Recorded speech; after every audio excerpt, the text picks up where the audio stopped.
আফগানিস্তানে ব্যাপক বিমান হামলা, নিহত 15। স্বাগতম সবাইকে। আমি জাহিদ মাহমুদ আছি আপনাদের সাথে। আজ আমরা আলোচনা করব আফগানিস্তানের পাকতিকা প্রদেশে সাম্প্রতিক বিমান হামলা নিয়ে, যেখানে নারী ও শিশুসহ অন্তত 15 জন নিহত হয়েছেন। গতকাল 24 ডিসেম্বর রাতে আফগানিস্তানের পাকতিকা প্রদেশে বারমাল জেলায় পাকিস্তানি সামরিক বাহিনী দফায় দফায় বিমান হামলা চালায়। এই হামলায় লামনাসহ 7টি গ্রাম লক্ষ্যবস্তু করা হয়, যার মধ্যে মুর্ক বাজার গ্রামটি সম্পূর্ণ ধ্বংস হয়ে গেছে। একটি পরিবারে 5 সদস্য সহ মোট 15 জন নিহত হয়েছেন, যাদের মধ্যে নারী ও শিশু রয়েছে।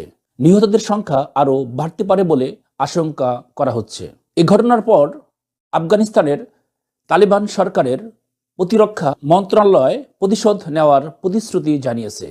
তারা উল্লেখ করেছেন যে তাদের ভূখণ্ডে এবং সার্বভৌমত্ব রক্ষা করা তাদের বৈধ অধিকার। অন্যদিকে পাকিস্তানি কর্মকর্তারা এখনও আনুষ্ঠানিকভাবে এই বিমান হামলার বিষয়টি নিশ্চিত না করলেও সামরিক বাহিনীর ঘনিষ্ঠ নিরাপত্তা সূত্রগুলো ইঙ্গিত দিয়েছে যে সীমান্তের কাছে তালিবানরা আস্তানাকে লক্ষ্য করে এই হামলা চালানো হয়েছে। স্থানীয় সূত্রের দাবি অনুযায়ী বিমান হামলায় কারমালের মুর্ক বাজার গ্রামটি ধ্বংস হয়ে গেছে। এছাড়া বেসামরিক মানুষ গুরুতর হতাহত হয়েছে এবং ব্যাপক ধ্বংসযজ্ঞ ঘটেছে, যা এই অঞ্চলে চলমান উত্তেজনাকে আরও বাড়িয়ে দিয়েছে। সর্বশেষ আফগানিস্তানের পাকতিকা প্রদেশে এই বিমান হামলার ঘটনায় আমরা আপনাকে আপডেট রাখতে প্রতিশ্রুতিবদ্ধ।